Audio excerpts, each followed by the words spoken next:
Hi, this is Mike from Mike's Unboxing Reviews and How To, and on today's video we will be seeing if I was right or whether I was wrong. Finally, I am testing out the Ryzen 5 5600G after I slated it. Keep watching to find out more.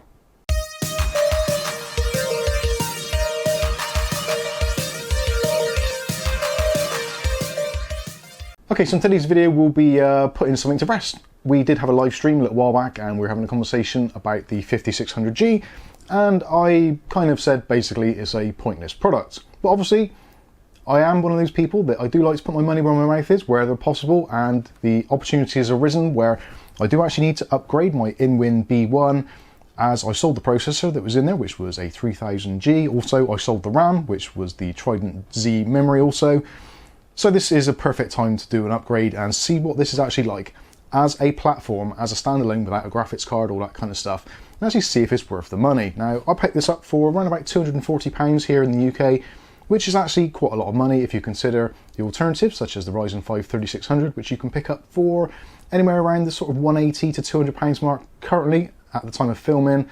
You could potentially then get a second-hand graphics card. Yeah, there's lots of options and reasons why you should and shouldn't get it. But for this particular instance, because we're using this InWin B1, which is a extremely small form factor ITX build, this is essentially our kind of media PC, which we use in the living room to watch YouTube videos and a little bit of light gaming. So in this particular instance, I can't use a graphics card. So my options at the moment are things like the 3000G, which at the moment is still ridiculously expensive, around about £100. Also, there's things like the Ryzen 5 3400G, again, around about £180, and in theory, this should blow the socks off it. So essentially, today's video is going to be somewhat of a blog style video. So we're going to go through various things of the upgrade process, which is going to be a rather long-winded and convoluted task, which actually also strengthens my point of why motherboards all these days should have USB flashback.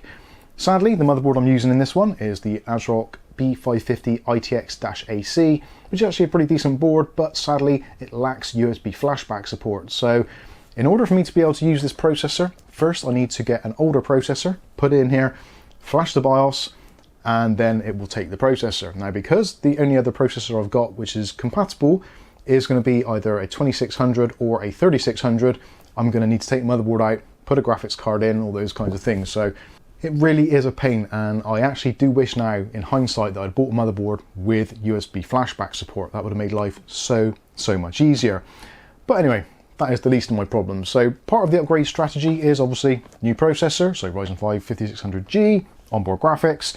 Also, it previously used an SSD, so we're going to upgrade that and use an NVMe. And this is only a PCI Express Gen 3x2 drive, I believe, slightly older one. SK Hynix, this was actually my Acer laptop a while back, so we upgraded that, so this is the drive left over, so this is going to be absolutely fine for a Windows 11 installation, which we will be doing. So I have got my Windows 11 USB drive ready and waiting. So not only is this going to be a completely fresh install, started from scratch, all new equipment, it's also going to be the latest and greatest that Microsoft have offered. Whether that's a good thing or a bad thing, we don't know yet, but we will find out. Also, we are upgrading the RAM, so we've got the Thermaltake Tough RAM XG RGB. This is a 16 gig kit, DDR4 3600, so that'll be going in there. That's a nice lot of RAMs going there. And because we've got a slightly faster processor, it is going to make use of that higher frequency. So that is all very good. In terms of cooling, now the cooling is something which I'm a little bit hesitant on. Potentially I could use the stock cooler which comes with the processor, which possibly will do the job. Although the InWin B1 doesn't naturally have a lot of options for intake. So if the fan is too high, it's going to be right next to the glass, in which case it's not going to pull in any fresh air. So if that doesn't work and it looks like it's going to be too big, which I think it probably is, then we've got two other options. So one of which is Gelid's Slim Silence AM4, which is actually a really decent cooler, very low profile, designed for kind of 1U enclosures. So that is very likely to go in. Although, being that we are going slightly more high end, so we've got a more expensive processor, more expensive RAM, it's potential that I could go with the Noctua, the NHL9A. This is the AM4 version, Chromax Black. This also looks really nice as well. So being that we're actually going a little bit upmarket with this, I am slightly more leaning towards this, although the installation process for this particular cooler is a little bit fiddly. So it may come between the two, depending how long this video takes, how convoluted it gets, and yeah, my frame of mind when it comes to it. So the first thing to do, I guess, is to actually fire up the PC behind me, put something like Prime 95 on or Cinebench, get that processor nice and warm to separate the actual thermal paste, because sadly I've got to take the processor out of that one in order to flash the BIOS and take all this apart. So yeah, the rest of this footage may be a little bit quirky, but hopefully you'll enjoy it. Okay, so the first part of this is to get a new BIOS for the motherboard, obviously to support the new processor, and also to make it easier for Windows 11. Now luckily for ASRock on this particular one, this is the B550M-ITX AC, they've actually updated the latest BIOS here, which you can see from the 12th of the 8th. So this updates the AMD AM4 AGESA combo, and also enables AMD CPU FTPM as a default in BIOS, which we will need. We will need to enable FTPM or the TPM settings in the BIOS. So this should make it so the BIOS is ready straight away to install Windows 11 without any modifications. Although we will obviously check it in there just to see what's going on, but this is the one we're going to want to do. So let's download the BIOS. And yes, it says about reading the information, yada, yada, yada. So click OK, and we'll save that to our desktop. Here's a WinRAR extract. So let's unzip that. And there is our ROM file. So all we need to do is to just copy that onto a USB stick, which we've actually got in the computer already. And let's just make sure it is actually formatted okay. And we'll choose format. And FAT32, yeah, that's fine. We'll go for the default allocation size, no volume label, because that often trips up these things. So click on start, do a quick format anyway, just to be on the safe side. Yep, format is complete. So then we can get the file, right click on it, choose copy. Then go into our USB drive, right click and choose paste. And there we go, there is our BIOS file ready to go. So that is that part of it done. So now I can take the processor out of this machine. Oh dear, this is turning out to be a real pain. Anyway, let's stop recording and we'll get on with it. Okay, so we've got the motherboard out of the system, so we might as well put in our processor for doing flashing, etc. So matching up the triangle at the back there, make sure the writing is the same way as what it is on the socket there. Put down the lever, so that's all good. We could as well put the NVMe drive in while we're at it, and also we can put in the cooler. And I'm going to go with the gel lid on this one, just because we've got the back plate there and it saves faffing around. I've actually got to take it pretty much straight back off again after we flashed it to put the new processor on. So let's go ahead and put the NVMe drive in first of all. Now a little bit more space available. If I remember rightly, I didn't particularly like the way that ASRock did this, because the drive cover actually has a tendency to kind of wiggle around a little bit. So, oh, actually, there is a drive in there already, which I didn't realise I still had. Fantastic! That is pretty incredible. I didn't realise that was in there, because it hasn't been working, because I've been using a separate drive. So, okay. Maybe we will go ahead and leave that in there then. I think I remember when I did the video before, I was complaining because I couldn't get anything to work on there and I had to have a separate SSD. Or maybe I didn't. I can't remember. Anyway, I'm going to leave that one in there. So ignore what you've just seen. I'm putting that back in. Yeah, I think that was what it was actually, because the way that this cover goes on the top, it made me think that the drive was actually not fully inserted. Actually, yeah, it's wiggled around a bit already. Yeah, it's not a great setup, which for an ITX is actually quite a pain in the backside. So actually I'm going to take that out, make sure I've done it properly, because yeah, it does seem to want to move around a little bit. So do I need a 512 drive in this machine or not? That is the question. 512 versus 256. I suppose if I do put some games on here for testing purposes, then that would make some sense. So actually I'm going to stick with it. We'll go with what we've got. Be interesting to see what's actually on that drive, if anything. I don't think there's going to be anything on it at all, because like I said, I'm pretty sure it didn't work, because the 3000G didn't have enough PCI Express lanes to actually run off that slot.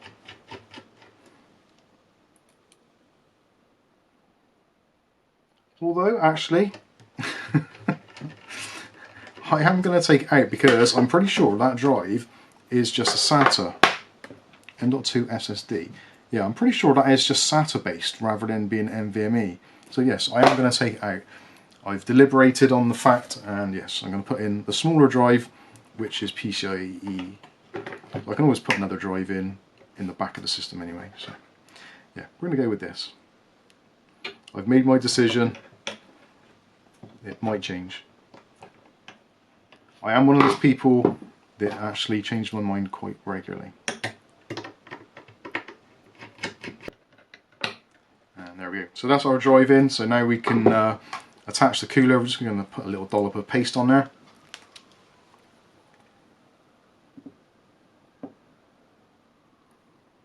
That's more than enough. And then just going to attach the cooler. Pretty straightforward to do on this one because all the screws are already in the right places. Just a matter of lining it up, actually on that AM4 backplate. Get the screw started in one corner, then we can work around to the other corner. And then another corner. And then the last one.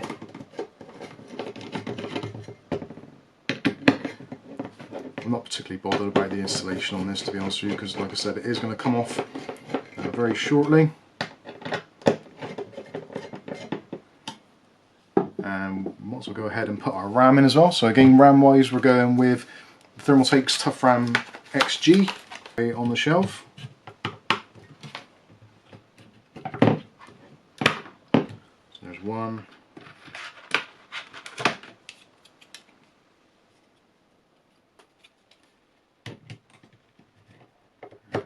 Two.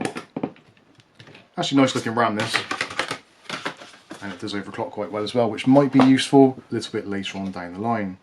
So I guess really all I need to do is to plug in the CPU fan header, get the power supply out and connect this up to a monitor so we can flash the BIOS. When you're doing a BIOS flash, especially when you're using a processor like we are, which is a 3000 series, 3600, don't plug in your HDMI cable to the back of the motherboard, because clearly, even if the system's on, you aren't going to get a display, so you're going to need one of these. Okay, so we've repaired that slight error, and yeah, now we've got our graphics card installed, so hopefully we should be able to see something when this fires up. So we're just jump starting it with a screwdriver here, and hopefully, fingers crossed, we should get a display output, although it is new processor, new RAM, new graphics card. So the odds are pretty much stacked against it, and we don't appear to have any output as of yet. So we'll just give it a little while, see what it does. Make sure we've actually got the right cable plugged in, which I think we have. Yep, that appears to be in. So strangely, we've got a non-booting situation. Now the power supply isn't plugged in as well as it could be, so potentially that could be the problem. There's no diagnostic LEDs on this particular board, so yeah, I'm a little bit concerned why it's not actually booting. We know the processor's okay because we've just taken out the other machine. The RAM we've tested before, so we know that's okay. So yes, maybe we'll reset the BIOS. So I'm going to go ahead and reset the BIOS, pull the plug out, let it discharge. I'm going to actually just unplug the BIOS battery. That's probably easier than trying to find the actual part on here. So we'll do that. Then plug in the battery. The battery on this motherboard is actually one of those weird kind of laptop style ones, rather than being a traditional kind of CR2032 that pops off the board. So it's on a separate little connector. So we just reset the BIOS there. Make sure the graphics card's in firmly. Yeah, it is. The RAM is seated nicely. Power supply, yep. I'm only using a 4-pin connector on there, which actually should be fine. I've done that before. So let's see if that's all it needed, a BIOS reset. Fingers crossed.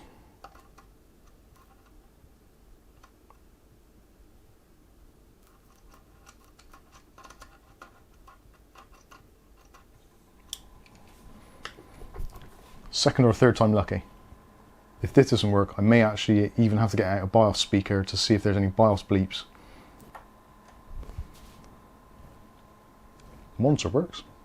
Come on, give me a sign. Or a display. No signal detected. The plot thickens.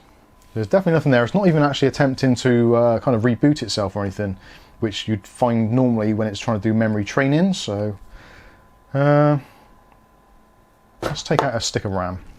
I don't think that is going to make any difference at all, but when we're fault finding, there's some things that you kind of just got to go through. And see if we get anything this time. It's hard to tell with this little fan whether or not it is ramping up or ramping down or not. It does seem to be. Hey! I was getting worried. Oh, it's actually going to go straight into Windows. That is not actually what I wanted to see, really. I'm not entirely sure what is on that drive. Acer. Ah, so it was... Yes, it was my old laptop drive, which I then wiped. Okay, that's fine. We can live with that. So, is everything working? Yep, keyboard and mouse working. Right, so we want to go into the BIOS. So let's... Actually, first of all, I'm going to see if the drive is actually GPT enabled. Because that may make a difference if we try to put Windows 11 on at a later date.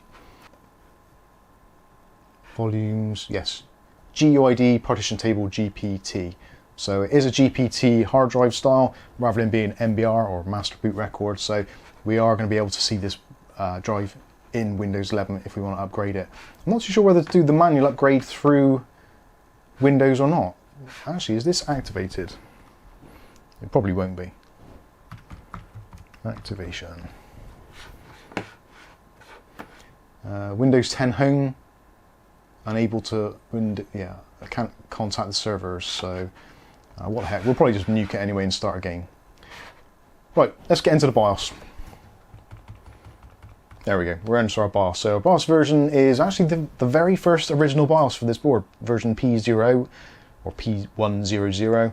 So let's, yeah, we've got our USB stick in there, so we can go over to Tool, and we'll go into Instant Flash. And it's already picked up the fact that we've got version 1.8 on the drive.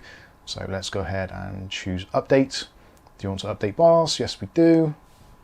Do not power off during UEFI update. Definitely don't do that. It's a bad thing. A little bit concerned why the system didn't boot up with both sticks of RAM in. That is a little bit confusing for me. I'm not too sure why that has actually happened. What I might do is actually put the other stick of RAM back in after the BIOS flash, go into the BIOS, set XMP and still see if it boots up properly. I can't imagine any reason why it wouldn't. DDR4 3600 is normally absolutely fine with the B550 chipset and with that particular processor, so yes, very strange. Anyway, we'll let it do the rest of the BIOS update and yeah, carry on from there. Okay, so it's got to the end and it says programming success, which is always nice to see, and press enter to reboot the system. So I always let it reboot, see if it comes back up as it should do. And we'll go to the BIOS actually, see what settings have changed, see if it looks any different. I don't think it will do. You can hear the fan ramping up and down again, so that's quite normal again for memory training, that sort of stuff. And we have got a blue light on the monitor now, which you probably can't see. It's just down here. It's gone amber, then blue again, and there we go. Eventually we'll get into there. So yeah, it's taking it UEFI BIOS, ACP 1.80, registering the processor, etc. And yeah, we've got a blue light now. So yeah, maybe just one of the RAM sticks wasn't fully inserted. It's actually going to go straight into Windows now. So actually, that's not a bad thing because we can see if the RAM has actually been recognised, and because it's a not Windows installation on there, the TPM's kicked in, it can't find a boot drive, so it's gone back into there. So we're showing, yeah, 16 gigs of RAM, 2 8GB sticks, so that is absolutely fine. We're getting somewhere, so we can power this down now, the old-fashioned way. And now I can take the processor off, put the new processor in, remove the graphics card, and put the motherboard back into the case. And then we can start installing Windows 11. We'll get there in the end, I promise.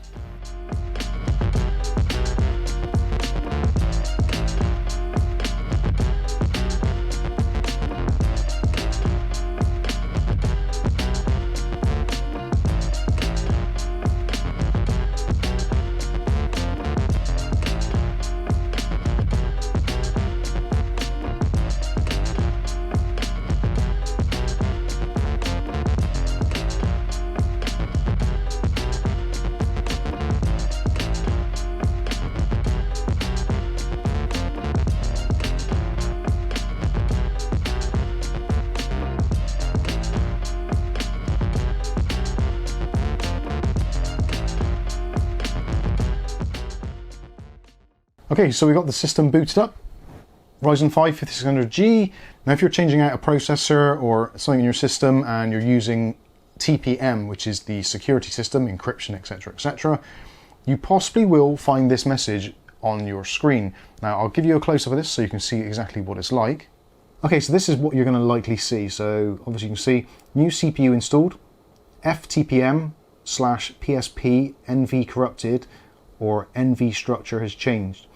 Press Y to reset FTPM. If you have BitLocker or encryption enabled, the system will not boot without a recovery key. Press N to keep previous FTPM record and continue system boot. FTPM will not enable in new CPU. You can swap back to the old CPU to recover TPM related keys and data. So essentially what this means is if we're enabling FTPM or TPM and you're using things like BitLocker, encryption, storage technology, etc. If you swap out a processor, if you swap out your motherboard, things like that, there's a very strong chance you will not be able to access your existing data unless you have your recovery key, which if you haven't got a recovery key, if you keep the recovery key on the PC, that's not a great idea. So ideally email it somewhere that you can actually gain access to. But just wanted to show you this. So we're actually going to reset the FTPM because we're doing a fresh installation, so we're not particularly worried about it. But just wanted to show you that on screen so you know what it's all about. So there you go, that is the information about the FTPM. Like I said, we're going to press Y and we're going to go ahead and reset the TPM, so then we can go into our boot menu, which I'm actually not entirely sure what is the boot menu option on this particular system. So I think it's possibly F10 or F11. I'll try F10, F12, F11, all three. Should be one of them. Ah, I saved a screenshot. So yeah, so please select boot device comes up next. I'm not sure which one it was, it's obviously one of those three. So we've got the option for Windows Boot Manager, which is our existing NVMe drive, which we don't want because we want to erase that. We've also got the SanDisk Partition 1, which is the UEFI, which is our installation, or you've got USB ScanDisk or the NVMe. So the one we want is Partition 1, and this should start the Windows installation. And there we go, so we're into the Windows setup, so we can choose our languages and all that kind of stuff as per usual. And we choose install now, so we're going to have to probably erase what is on the drive already, so go through, delete the partitions. We haven't got a product key, so we'll say we don't have a product key, and we'll choose Windows 11 Pro and hit next. And you accept the terms and conditions because you don't have a choice, and then we'll do custom, and then we're just going to delete all the partitions until we're just left with unallocated space. So 240 gigs of unallocated space, then hit next and let Windows do its thing. So we're going to go ahead and do some installation on this. Don't think there's much we're going to need to do really apart from install the AMD chipset drivers when we're done, which should also install the Vega graphics as well. And then we can test in and then come back with my final thoughts after some gameplay, which could take a while. So I might even see you tomorrow. Okay, so it is the next day and we're back and the machine is finished, as you can see from the example here. This is a really difficult one for me to summarize, I'll be completely honest with you. And I would say the biggest takeaway of this is the 5600G is a fantastic processor. I don't think anyone could argue the fact that it isn't. At the current time and the current climate at the moment, where there is a massive issue with graphics cards, which we all know about, so I won't go into that too much. And obviously processor wise, there's limited stocks everywhere, prices are rising. It's not a great time at all. But for a lot of people, the 5600G is an absolute godsend. Now for this particular build, it is absolutely brilliant. We have an extremely small chassis, as you can see, so there's no way a graphics card is going to fit in here. And for what it needs to do, i.e. using Windows, light gaming, actually some relatively heavyweight gaming as well, especially with Far Cry 6, which you'll probably be seeing on the screen right now, it actually handles it particularly well. And at 1080p, with medium settings even, it still manages to get a relatively respectable frame rate, somewhere in the 30s, peaking into the 40s and 50s. So if you're building a very small PC and you want to play games, you don't want to spend an absolute fortune, the 5600G I think is a clear winner. It certainly, in my opinion, seems to be a little bit better than the 5700G and other variants, which are going to obviously cost more. And yes, they will give you more threads, but ultimately they don't give you a great deal of extra graphics performance, which is really where this chip is aimed at. Now in terms of temperatures, in this particular chassis, it is slightly problematic. Even with the noctua cooler on there, we're still seeing temperatures in and around the 80 degrees mark under load, and actually we are seeing some throttling, which is obviously not the greatest thing. I am actually going to be doing a follow-up video on this with a different chassis, believe it or not. We are going to be actually upgrading the B1 into the Chopin Pro, which Inwin are kindly going to be sending us in the near future, so stay subscribed for that one. Realistically, I think this particular chassis is pretty much the downfall of this particular build. With that glass top, which you can see here, yeah, there's not a great opportunity for airflow, and the only airflow we've got is basically some slots on the side, a few slots on that side. So yeah, it's not particularly good for this particular level of processor. With the 3000G that was in it previously, it wasn't a problem at all. It very rarely ramped up, you could never really hear it. But in this one, the fans are kicking in. Obviously they're trying to keep that processor cool, which it just really struggles to do in this particular chassis. But if you've got a different chassis and you're using this processor in a similar combination, I think it's actually well worth the money. When it comes to these small form factor builds, it always is something where you have to give some compromises. Now sadly for this, obviously the compromise is things like our PCI Express bus is down to Gen 3 if you want to add another graphics card, which some of you may do in slightly larger chassis, such as Kolink's Rocket, which we've reviewed, which you can check out up here. Again, for that, this processor is probably not the right idea. For that, you want a standalone processor, standalone graphics card. But if you do have to have your graphics and also your processor in one little package, yeah, I've changed my mind. This does make a lot of sense. Now again, obviously the same caveat applies. If you've got a massive case, you're using an ATX case or something behind me, then it doesn't make a great deal of sense to go for a combination unit. Although, being that the prices are what they are at the moment, again, trying to get hold of a graphics card is problematic. And I would say, realistically, this performs actually probably better than the GT 1030. So if you're looking at maybe going down that route, then yeah, this could cover some bases. The one thing I actually have noticed as well, which is very surprising to me, was the actual performance uplift between the generations, between the 3000 series and the 5000 series. Immediately using Windows, especially Windows 11, it does feel exceptionally smooth and exceptionally snappy. I'm really impressed with how well this actually performs, and it is definitely a massive upgrade from the 3000G. So in terms of gameplay, again, we're using similar sort of things. We've used CSGO. You've probably again seen some instances of that being played. Things like Rocket League as well, which is absolutely perfect for this kind of setup. But yep, Far Cry 5 New Dawn and also Far Cry 6 also run very happily on this particular setup. So yeah, overall, I'm very pleased, I'm impressed, and yeah, some of my negativity towards this particular unit of processing, I think were pretty much unfounded. So yeah, if you can find one and the need suits, I would certainly recommend going and getting one. So hopefully you've enjoyed this video. If you have, don't forget to smash the like button, and if you've got any comments or questions, please leave me in the comments section below. But in the meantime, I've been Mike, this is Mike's Unboxing Reviews and How To, and hopefully we'll catch you in the very next video.